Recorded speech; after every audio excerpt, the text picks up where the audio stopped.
Hello everyone. Hey Bree, Hey, good to see how are you. you? I'm good. Good to see you too. Happy Tuesday. Yes, happy Tuesday. Indeed. Yeah. Um, So everyone, we tried to do this yesterday, but life happened and things had to get shifted around, and so here we are, Tuesday, and we wanted to just start making a habit to come in here, chat with you all, and give you some tips, the things that are on our mind, things that we're living into in our own lives, and hopefully some of it can be helpful to you all as well. Bree picked, you Amazing. picked the topic this time, right? I did. So we are going to talk about, I guess, time and creativity and how we make time for creativity in our lives. So I guess this whole concept just sort of bubbled up for me recently because I found myself daydreaming about creativity and things I could do with my creative mind. And of course, I think you can bring creativity to just about anything you do, anytime, anywhere, right? Like cleaning grout can be creative if you want it to be. You just have to bring that mindset. But I think I was coming a little bit more from the lens of getting back in touch with some of the things I used to enjoy doing that were creative, more in like the art or writing, creative writing space. And just sort of opening up to that a bit more than I have in many years. So I thought that was Amazing. fun and interesting, but also, because we're coaches and we talk about mindset and emotions, it was a bit confronting for me too. It's the good and the bad, or yes, and I guess I'm offering to myself. It can be confronting sometimes to get in touch with things that maybe you haven't done in a while or that were part of maybe a past identity. I think for me, it's recognizing that it's like part of an identity that I had for myself in the past, but I haven't been in touch with for quite a while. So I don't know, reintroducing myself to that was a bit, again, yeah, I don't know why the word confronting, but it keeps coming up that it was kind of like, oh, I don't know, this is like a little uncomfortable. It was a bit uncomfortable for me to think about it or open up that dialogue for myself. And then I think beautifully when we were talking just before coming on and you mentioned, making time for creativity, that just sparked another whole piece of it for me, because it's kind of aligned also with all the things we talk about making time for yourself and self-care. And of course, what is sort of near and dear to my heart at this point is like sleep. And yeah, especially for STEM women, professional moms, Yeah, um, amazing. What we're did you, really, I'm just curious, what did you end up deciding to do for your creativity time? well, I guess I'll just be super honest. I haven't fully formulated a decision around it, but I've opened myself up to it. And I think that was a big kind of first step. So I'm in the process of figuring that out. So that'll be great because I have you as a partner to bounce things off of and figure out Nice. where exactly it's going to be, in my life. But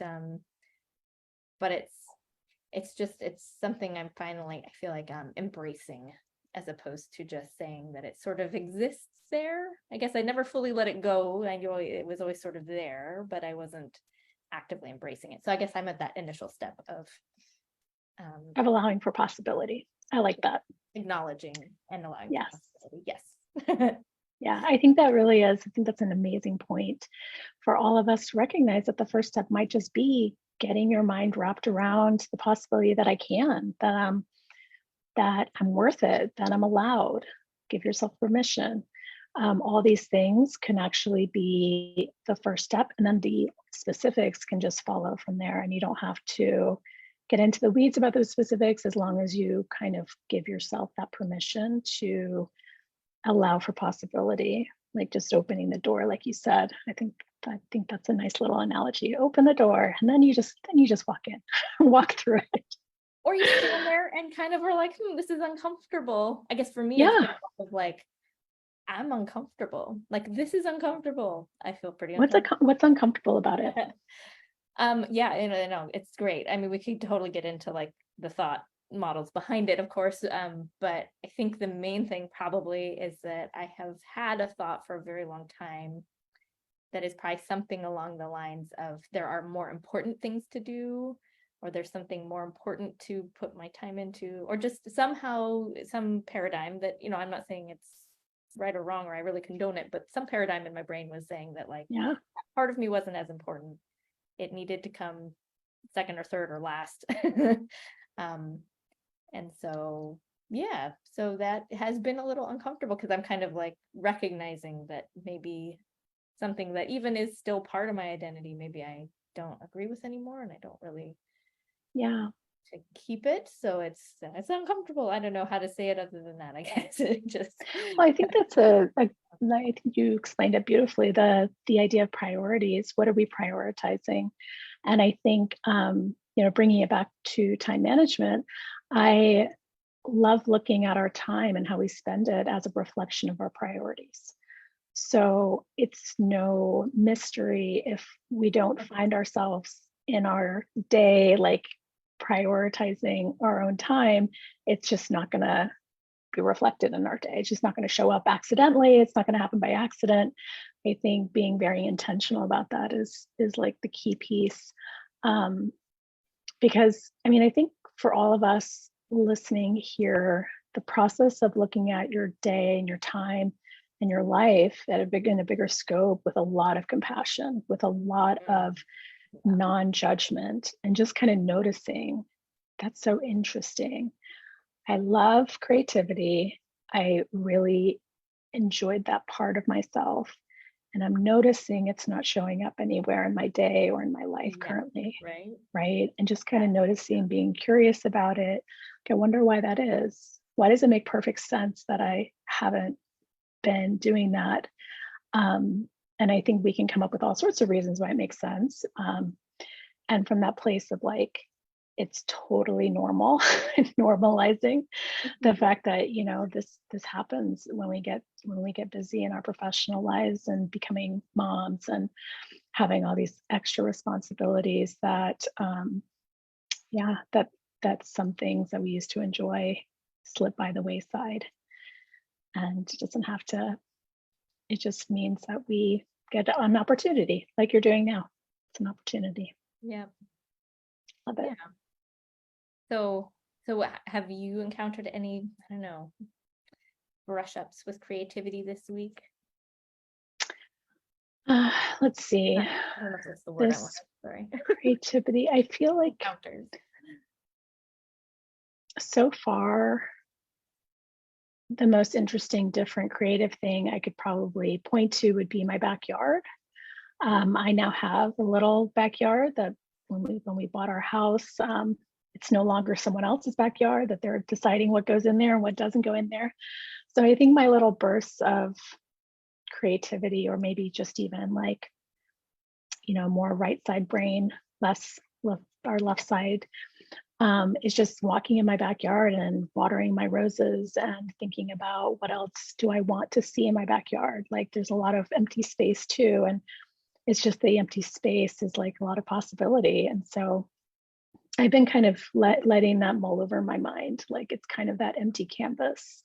Like anything could go in there and anything can go out there. And what would be delightful to see and to do and to create, because I'm such a visual person. I think we mentioned this last time.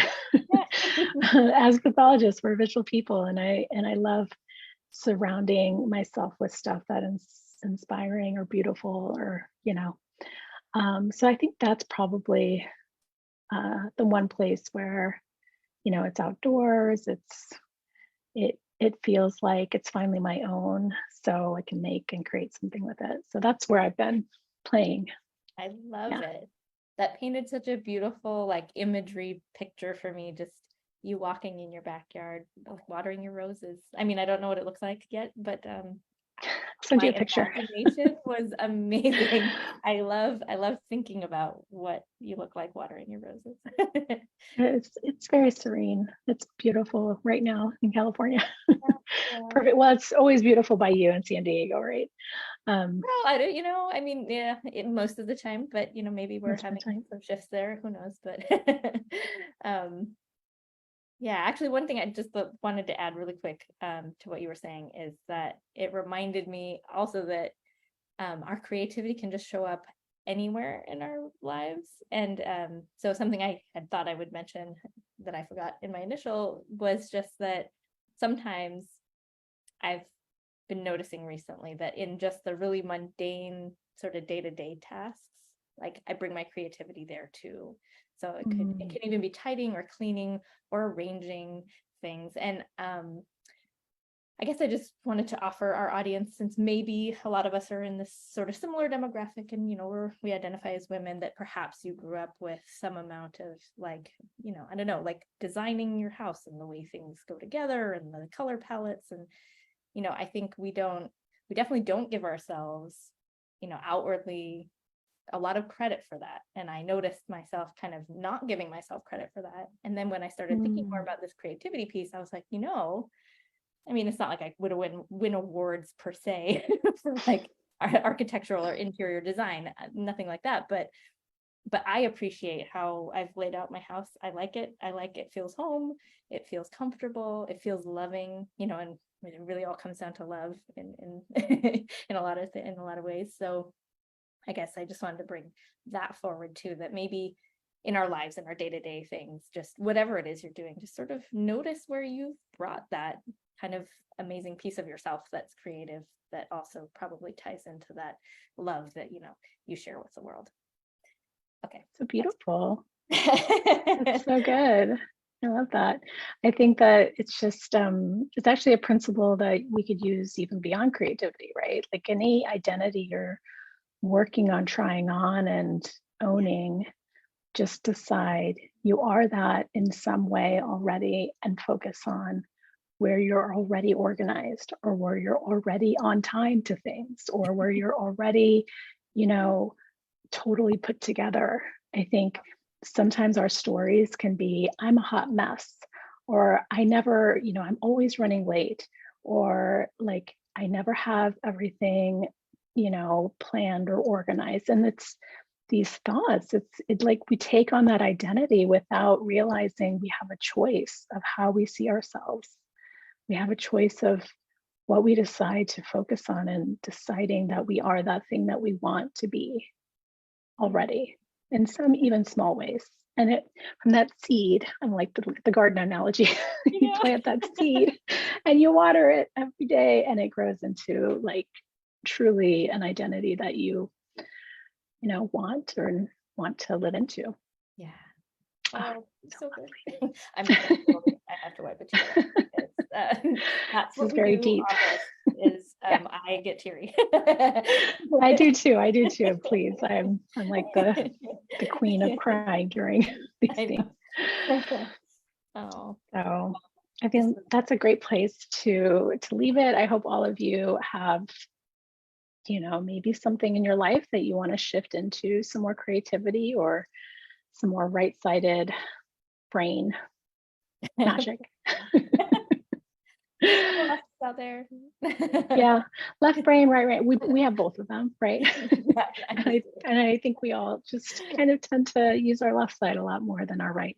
It's like what they say during COVID. What happened was we got left brain hypertrophy, and we have to work on strengthening the right-sided muscle of our brain. Yeah. So. I mean, and it's funny how much that ties into what my topic was, but I didn't even think of that. Amazing. Awesome. All right, ladies. All right. Have a good one. Enjoy your week.